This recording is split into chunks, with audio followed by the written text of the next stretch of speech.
Ya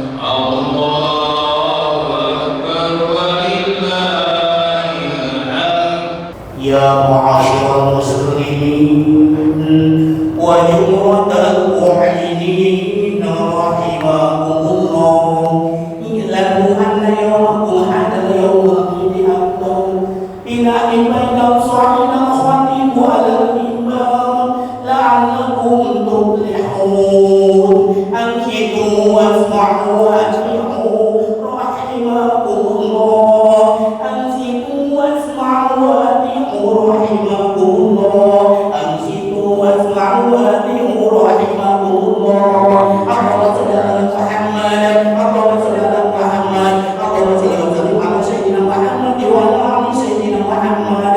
Allahumma qawwil Islam minal muslimina wal muslimat wal mu'minina wal mu'minat al-ahya'i minhum wal amwat wa ansurhum ala al-mu'minina ya rabbi innana minka bil khair wa ya khairun nasirin bi rahmatika ya arhamar rahimin. Assalamualaikum warahmatullahi wabarakatuh.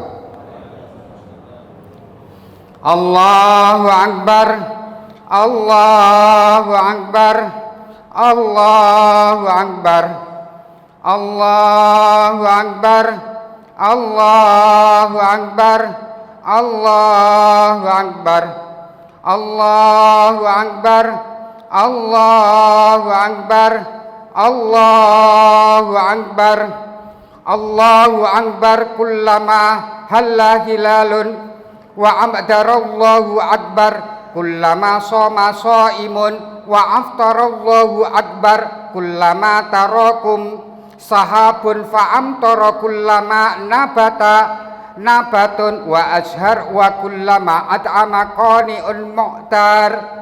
Alhamdulillah, alhamdulillahilladzi ja'ala lil muslimina Idul Fitri ba'da siyami Ramadan wa Idul Adha ba'da yaumil Arafah. Asyhadu an la ilaha illallah wahdahu la syarikalah, lahul mulku lahul malikul azimil akbar, wa asyhadu anna sayyidana Muhammadan abduhu wa rasuluhu safi'u fil mahsyar. Nabiyyi qad ghafarallahu lahu ma taqaddama min dhanbihi wa ma ta'akhkhar. Allahumma sholli ala sayyidina Muhammad wa ala alihi wa ashabihi alladzi azhaba anhum ridsa wa tahhar.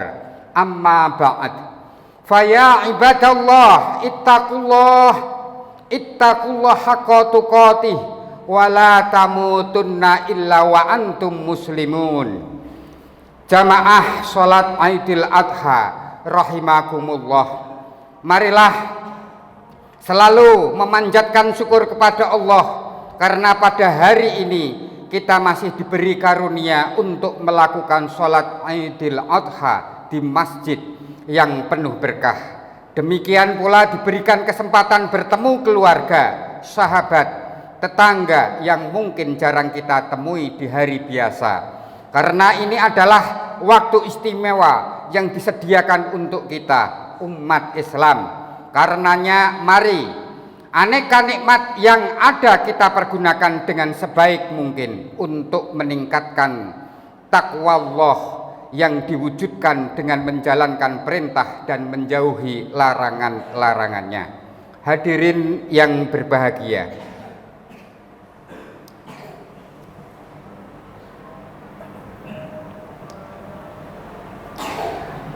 pada hari ini kita semua merasakan bahwa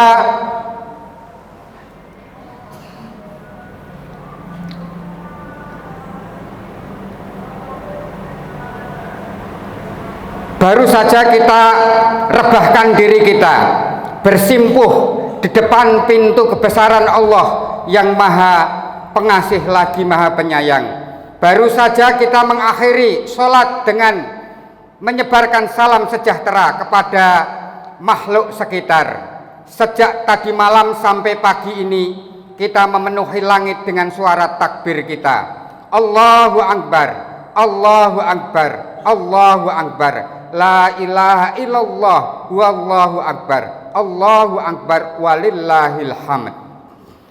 Di belahan dunia lain, di Mekah Mukarramah, di hari-hari ini jutaan umat Islam dari segenap penjuru dunia berdatang dan berkumpul di tanah suci melakukan ibadah haji. Gemuruh dan gema kaum muslimin dan muslimat sedang menunaikan ibadah haji, menyambut panggilan ilahi dengan mengucapkan talbiyah, labaik Allahumma labaik, labaik la syarika laka labaik, innal hamda wa nikmata laka wal mulk la syarika lak. Ma'asyiral muslimin yang dirahmati Allah, demikian juga udara yang dihirup, biji-bijian yang dimakan, kendaraan yang ditumpangi, semua disediakan oleh Allah Subhanahu wa Ta'ala, Maha Pengasih dan Maha Penyayang untuk manusia. Wallahu khalaqalakum ma fil ardi jami'a. Allah Subhanahu wa Ta'ala telah menciptakan yang ada di dunia untuk kalian semua. Semua kalau dihitung dengan nominal angka manusia pasti tiada terhingga. Tentang syukur ini Allah Subhanahu wa Ta'ala dalam salah satu firman-Nya, a'udzu billahi minasyaitonir rajim, wal budna ja'alnaha lakum min sya'airillahi lakum fiha khairun fadhkuru smallahi 'alaiha shawafa fa idza wajabat junubuha fakulu minha wa at'imu qani'a wal mu'tar kadzalika sakharnaha lakum la'allakum tashkurun. Dan telah kami jadikan untuk kamu unta-unta itu sebagian dari syiar Allah.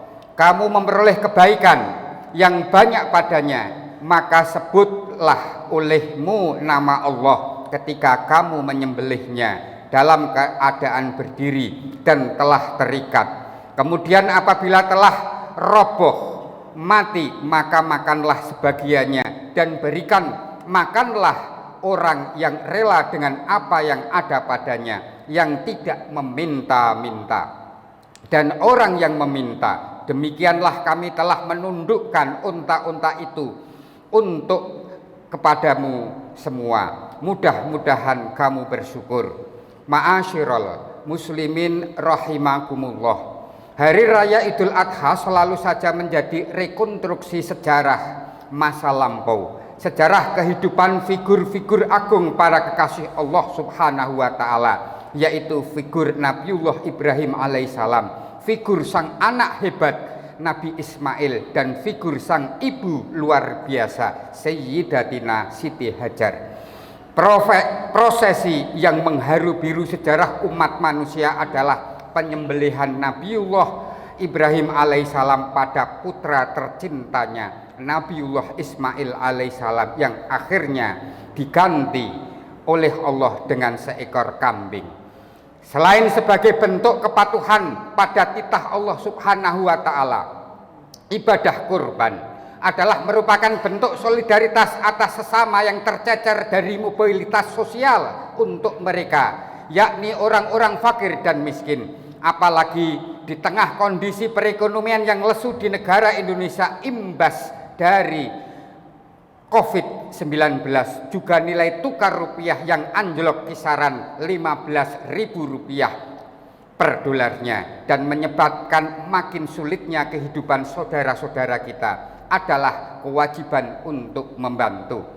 Nabiullah Agung Muhammad Shallallahu Alaihi Wasallam sangat mengecam keras orang yang enggan berkorban, karena dalam Islam ibadah kurban bukan hanya ritus persembahan untuk meningkatkan spiritualitas seseorang atau juga bukan tontonan kesolehan orang kaya semata. Namun lebih dari itu, kurban adalah dalam rangka memperkuat kepekaan sosial, menyantuni fakir miskin dan membuat gembira orang sengsara.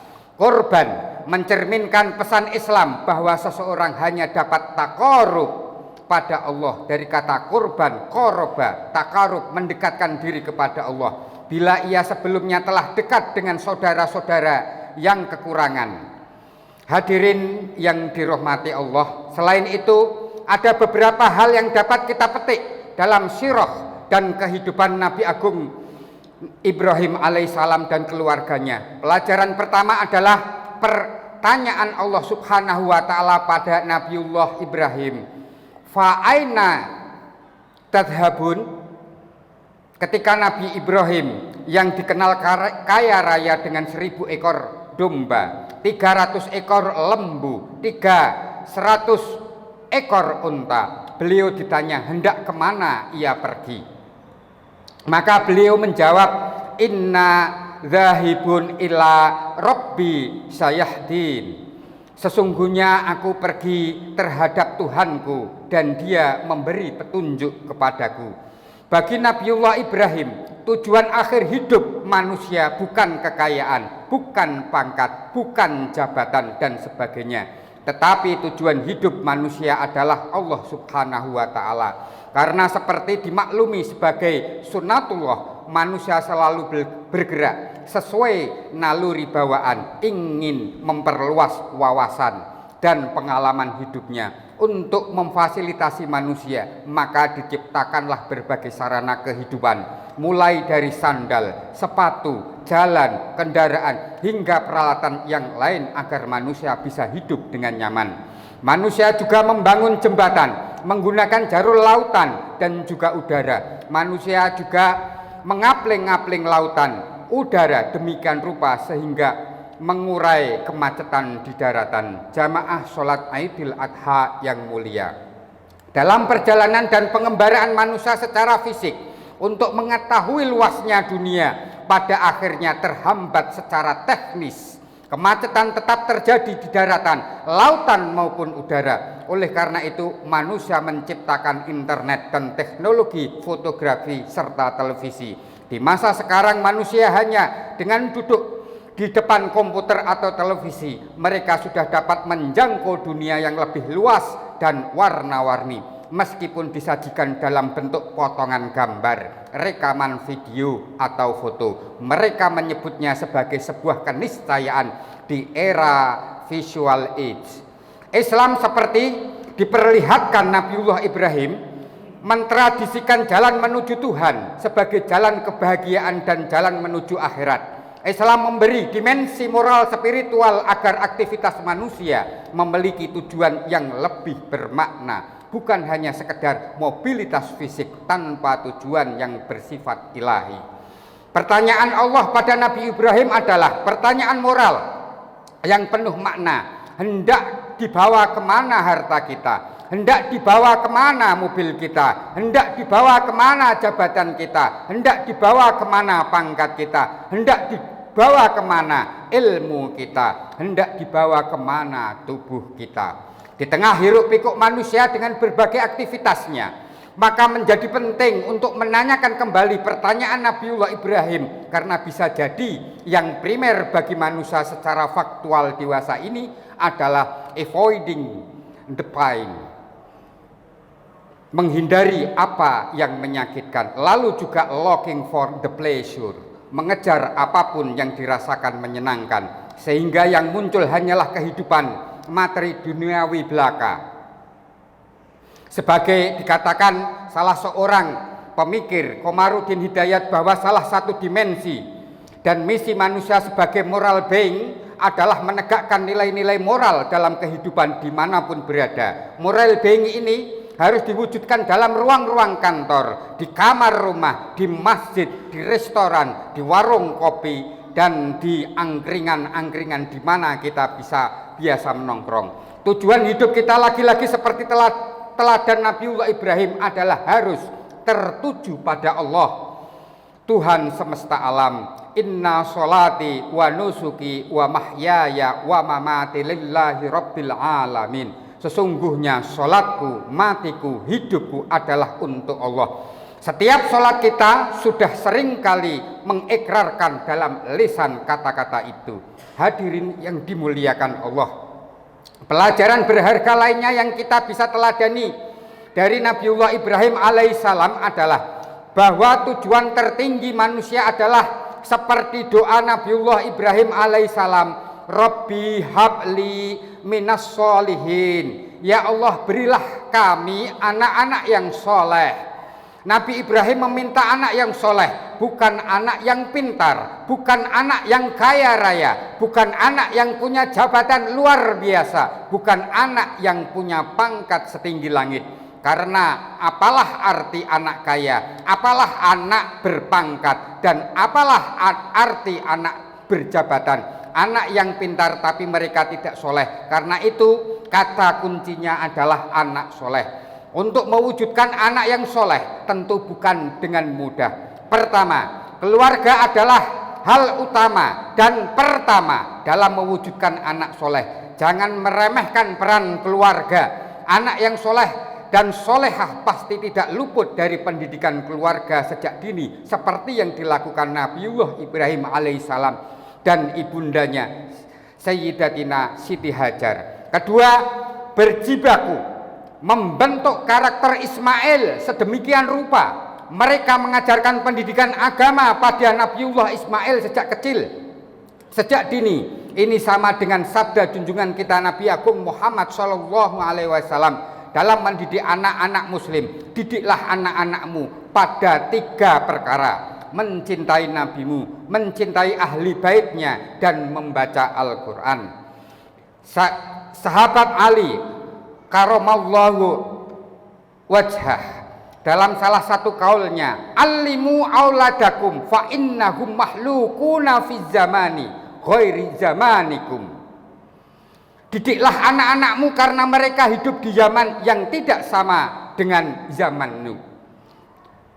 Salah seorang penyair dari Lebanon, Khalil Gibran, dalam sebuah syairnya, putramu adalah putramu, putramu bukanlah putramu. Mereka adalah putra-putri kehidupan. Mereka datang melaluimu, tapi tidak darimu. Kehidupan mereka ada di masa yang akan datang yang tidak bisa engkau capai walau dalam mimpi. Jamaah yang berbahagia.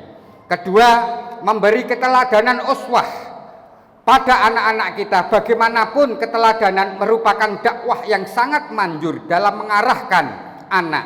Dengan keteladanan yang ditampakkan sehari-hari, maka yang demikian ini akan mempengaruhi anak-anak. Keluarga yang mempertontonkan kejujuran dan kedermawanan akan berpengaruh bagi anaknya. Sebaliknya, keluarga yang mempertontonkan kedustaan, kebakhilan, dan juga anaknya akan meniru. Karena itu Abdullah Nasih Ulawa dalam kitab Tarbiyatul Aula, pendidikan untuk anak-anak, mengutip syair Abu Aswad Ad-Duwali yang melontarkan kecaman bagi pengajar atau orang tua yang tidak tunduk, bertentangan dengan ucapannya, ya ayyuhar rajul muallimu ghairuh, wahai orang yang mengajar orang lain, hal li nafsika kana dza ta'limu, kenapa engkau tidak menyadari dirimu sendiri?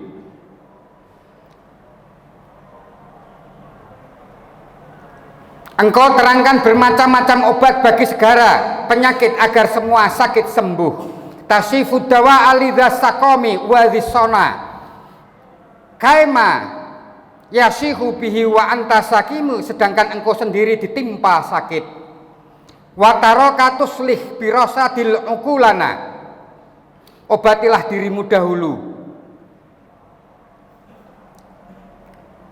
Ibda wa anta min rosadil adim, wabda nafsaka fa'annahaha an aina wa idza intaha anhu fa anta hakimun. Dengan demikian engkau adalah orang yang bijak. Apakah yang engkau nasihatkan akan mereka terima dan ikuti? ilmu yang engkau ajarkan akan bermanfaat bagi mereka. Ketiga, kumpulkan anak-anak kita dengan teman-teman yang baik atau teman-teman yang soleh atau solehah. Artinya mencarikan anak-anak kita milieu, tempat pergaulan yang sangat baik. Karena apa? Trilogi pendidikan ini satu dengan yang lainnya ini sangat mendukung. Yang pertama adalah pendidikan dari keluarga, yang kedua adalah pendidikan dari tempat-tempat pendidikan sekolahan, dan yang ketiga adalah milieu atau lingkungan. Dan lingkungan inilah yang sangat berpengaruh bagi karakter anak-anak kita. Karena teman itu sendiri sangat berpengaruh pada karakter dan wataknya. Teori habitus yang disampaikan oleh Pierre Bourdieu menunjukkan bahwa habitus, tempat di mana kita berada, sangat berpengaruh pada manusia, pada anak-anak dan juga pada adik-adik kita. Bourdieu menyebut habitus sebagai struktur yang terstruktur. Habitus adalah lingkungan dari kekuatan yang ada. Almarhum Kiai Haji Abdullah Muhyiddin Muzadi, salah seorang tokoh dari organisasi keagamaan di Indonesia, selalu memberi nasihat pada orang-orang, lebih baik sekolah yang berakhlakul karimah meskipun tidak bermutu daripada bermutu tapi tidak berakhlakul karimah. Untuk memilih pendidikan yang karena itu carilah habitus yang baik, jangan terjerumus pada habitus yang kurang baik sehingga menyebabkan kita masuk dalam habitus tersebut. Artinya bahwa kalau ada yang berkualitas baik dan berakhlakul karimah, tentunya ini yang menjadi pilihan. Ma'asyiral muslimin rahimakumullah, demikianlah khutbah yang saya sampaikan. Semoga bermanfaat bagi kita semua, dan semoga generasi yang akan datang, generasi-generasi kita mampu mewarisi akhlakul karimah dan bisa menjadikan pendorong untuk kemudian tegaknya kalimat Allah, li'ila'i kalimatillah. Bismillahirrahmanirrahim. Qad aflaha man tazakka wa dzakara isma rabbika fasalla. Barakallahu li wa lakum fil Qur'anil azim wa nafa'ani wa iyyakum bima fihi minal ayati wa dzikril hakim. Wa taqabbalallahu minni wa minkum tilawatahu innahu huwas samiul alim. Allahumma shalli wa sallim ala nabiyyina bi jalali wa karamati ala jalali malika wa ashabi sayyidina wa maulana Muhammad wa ala alihi wa sahbihi wa sallim wa radiyallahu tabaraka wa ta'ala an kulli sahabati ala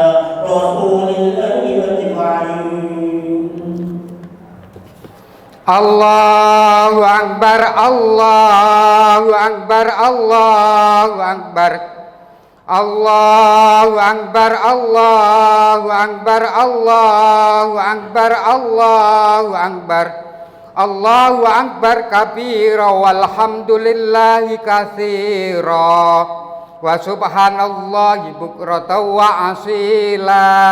La ilaha illallah wallahu akbar, Allahu akbar walillahil hamd. Alhamdulillah, alhamdulillahilladzi ja'alal a'yadha bil afrahi was surur wa dha'afa lil muttaqina jazilal ujur wa kamala dhiyafata fi yaumil aidi li umumil mu'minina bi sa'yihimul mashkur. Asyhadu an la ilaha illallah wahdahu la syarika la afuwul ghafur wa asyhadu anna sayyidana wa maulana Muhammadan abduhu wa rasuluhu alladzi nala min rabbih ma lam yanalhu muqarrabu wa la rasulu mutahharu mabrur. Allahumma shalli wa sallim ala sayyidina Muhammadin nabiyil ummi wa ala alihi wa ashabihi alladzina kanu yarjuna tijaratal lan tabura wa sallama tasliman katsira. Amma ba'd, faya ayyuhal ikhwan, ittaqullah wa'lamu ya ikhwani rahimakumullah anna yaumakum hadza yaumun azim yatajallallahu fihi ala ibadihi min kulli muqimin wa musafir wa yubakhilakum wa malaikatahu wa antum mukabbiruna fihi izharal lisa'airih fi kulli makanin tahir. Faqala Allah ta'ala walam yajal qailan alima innallaha wa malaikatahu yusholluna 'alan nabiyyi ya ayyuhalladzina amanu shallu 'alaihi wa sallimu taslima. Allahumma shalli wa sallim ala Sayyidina Muhammad wa ala alihi wa sahbihi wat tabi'ina warḍa anhum bi rahmatika ya arhamar rahimin. Allahumma ighfir lil mu'minina wal mu'minat wal muslimina wal muslimat al ahya'i minhum wal amwat. Allahumma dfa' annal ghalaa wal balaa wal fakhsha'a wal munkara wal qahta wal wabaa wasuyufa mukhtalifata wasadaida wa amrada wal mihana wal fitana ma dhahara minha wa ma batan min baladina hadza khosatan baladi Indonesia wa min buldanil muslimina ammatan innaka ala kulli syai'in qadir. Rabbana ighfir lana wa li ikhwanina alladzina sabaquna bil iman wa la taj'al fi qulubina ghillan lil ladzina amanu Rabbana innaka ra'ufur rahim. Ibadallah, innallaha ya'muru bil 'adli wal ihsani wa ita'i dzil qurba wa yanha 'anil fahsya'i wal munkar wal bagyi ya'idzukum la'allakum tadhakkarun. Uzkurullahal azim yazkurkum was'aluhu min fadlihi yu'tikum wa yahdikum wa la dzikrullahi akbar.